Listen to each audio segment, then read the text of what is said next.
रोशन आनंद sir के podcast में जिस चीज ने पूरे देश के दिल को झकझोरा था वो चीज थी जब उन्होंने कहा कि अगर खान सर ने झूठ नहीं बोला होता 8-10 राउंड तो हम देखे हैं यहाँ पे। तो एफआईआर नहीं होता तो मेरा भाई नेपाल नहीं जाता तो मेरा भाई जिंदा होता। सब कुछ छीन लिया गया खान सर के एक झूठ से। 2 जून को कि ये स्टेटमेंट नहीं देते कि गोली चला है तो हमारा भाई पटना में ही रहता। क्या हम इतने बेवकूफ हैं जो नेशनल चैनल पे आके गोली नहीं चली रहेगी हम बोलेंगे चला है से नहीं चाहिए। ये हम कुछ एफआईआर ले आते हैं। प्रिंस के ऊपर 2 किडनैपिंग का 3 आर्म्स एक्ट का। मृतक व्यक्ति के बारे में आप ये बातें क्यों बता रहे हो?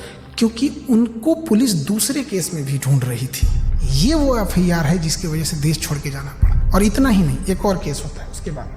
खान सर पर देश कैसे भरोसा करे जब उनके खानदान के लोग उन्हें भरोसा नहीं करते। उनका चाचा उन्हें कह रहा है कि गद्दार आदमी है, बेगैरत आदमी है। अरे वो चोट्टा हमारा चाचा नहीं है, एकदम 1 नंबर का फराडियर आदमी है। अवध ओझा सर उन्होंने कहा कि आपने 1 लाख करोड़ रुपए का नुकसान कर लिया। 1 लाख करोड़ से नीचे वो बतिये नहीं करते हैं। वो तो राजा बनने का उनका क्वालिटी बताते हैं। आपके पास 2 आधार कार्ड है। आप फैजल खान के अलावा अमित सिंह भी हो, लेकिन 2 आधार कार्ड है सर उसका। इस पे तो जाके केस कर दे, मेरा जमानत खत्म हो जाएगा। सारे टीचर लोग आपके दुश्मन काहे बन गए? सारे टीचर नहीं, 10-15 गो हैं। ये बनना चाहते थे मेरी तरह, नहीं बन पाए तो उनका खुन्नस है। और सबसे दुख जानते क्या लगा, लोग प्रिंस के लाश के सामने बैठ के उसके गाँव में ना ये गिनवा रहे थे कि खान सर का फीस महंगा है कि सस्ता है। अरे हरामियों, कोई लाश पड़ी है न्याय के लिए। सालो तुम लोग टीचर हो।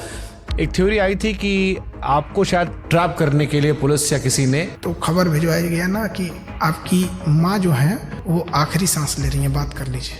आजाद भारत में पहली बार किसी इंसान को गिरफ्तार करने के लिए इतना जी जान लगाया गया था, चाहे मीडिया हो, टीचर हो, प्रशासन हो। आप रक्षाबंधन मनाते हैं, त्रिपुंड लगाते हैं, लेकिन ईद नहीं मनाते उस तरह से। और ये सब मार्केटिंग पीआर का हिस्सा होता है। मेरे जीवन में बस एक ही कमी है कि मेरी बहन नहीं है। तो हम शुरू जब किए थे तो 5 ही राखी होती थी। 1000 राखियां एक दिन में हुई है। एक सवाल आया, खान सर गरीबी बेचते हैं तो अमीरी बेचे। ये चोट्टा वो कह रहा है जो 4000 में पीडीएफ बेचता है। लोग कहते हैं कि आस्तीन में सांप पाल रहे थे, हम आस्तीन में सुअर पाले थे। पाकिस्तान भागने की इरादा नहीं था आपका? हिंदुस्तान से 2 आदमी पाकिस्तान जाएगा तो सबसे ज्यादा दिक्कत होगा। एक हम, एक योगी आदित्यनाथ। आपको लगता है उस हम लोग को वापस आने देगा? पूरब झा को कितना रुपए दिए थे आप? हम तो यही वाला वीडियो पहली बार देखे। एकदम कंचना का रोल बड़ा है, बढ़िया की। तो आप अंजना जी के नहीं, लेकिन कंचना जी के फैन हो गए। हाँ, कंचना जी। अरे महाराज, तेज प्रताप यादव कहे कि हम खान सर का समर्थन नहीं करते, इनको जेल में। भरोसा है कि ये हत्या करवाया है और इसको जेल जाना चाहिए। जुगनुओं ने पी रखी थी शराब, भर भर के सूरज को गालियां दी कि तुम क्या ही चमकते हो, हमको देखो हम क्या चमकते हैं। रोशन सर ने कहा कि हम भी सस्ता पढ़ाते हैं। 200 रुपया का सवाल है सर, हम भी 100 रुपया हम सर पढ़ाते हैं। अभिनय मैथ सर ने भी यही जिक्र किया, यही बात अवध ओझा भी कह रहे थे। ये लोग 50 करोड़ ज्वाइनिंग लेते थे। ये सब लोग अपना पेन ड्राइव और रिकॉर्डेड कोर्स हजारों में बेचते थे लॉकडाउन से पहले। खान सर फर्जी रेवेन्यू ऑफिसर, फर्जी इनकम टैक्स ऑफिसर, फर्जी एयरफोर्स विंग कमांडर। नीरज को वो राफेल उड़वा देते हैं जबकि उसका नाम मेरिट में नहीं है। अब लोग मजाक उड़ा रहे हैं कि नीरज राफेल उड़ा रहा है, सुखोई उड़ा रहा। जिस नीरज नाम के लड़के का, और ये जो रेवेन्यू ऑफिसर था, इनकम टैक्स ऑफिसर था, इस पे हमने केस किया है। ये 1 नंबर का धूर्त और कमीना हरामी आदमी है।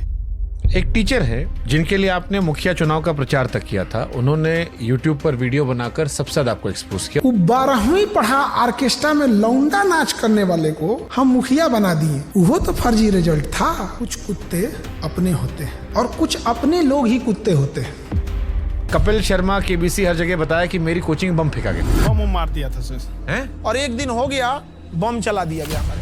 अब लड़का लोग कहता है कि बम कांड में आपने एफआईआर करवाई नहीं। आपने सिंपैथी देंगे जो बोला है कि एफआईआर नहीं करे। क्या उन्होंने कोई केस दर्ज करवाया है? उसको लेकर के उन्होंने कोई केस दर्ज नहीं करवाया है। तुम जाके थाना में पता किया है कि एफआईआर नहीं है? खान सर के कोचिंग में और खान सर के अस्पताल में खाली कैश पेमेंट चलता है, जिसके जरिए वो नंबर 2 काम करते हैं। चींटियां तादाद में कितनी भी क्यों ना हो, गन्ना घसीट के नहीं ले जा सकती। और हम कह देना चाहते हैं, हम रातों रात कुकुरमुत्ता की तरह नहीं निकले हैं जमीन से कि मसल दिए जाएंगे।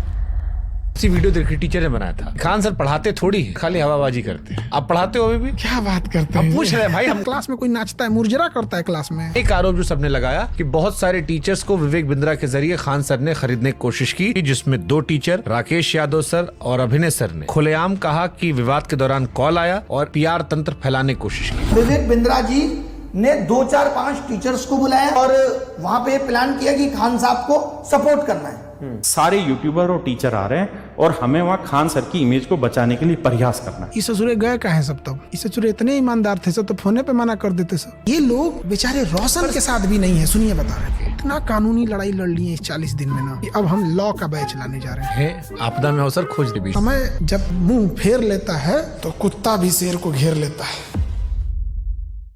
तो जिन्हें लगता है खान सर खत्म हो गए। मैं समंदर हूँ, मेरे उतरते लहरों को देखकर मेरे किनारे पे अपना घर मत बना लेना। मैं जब लौट के आऊंगा तो एक एक इंच जमीन का हिसाब लूंगा।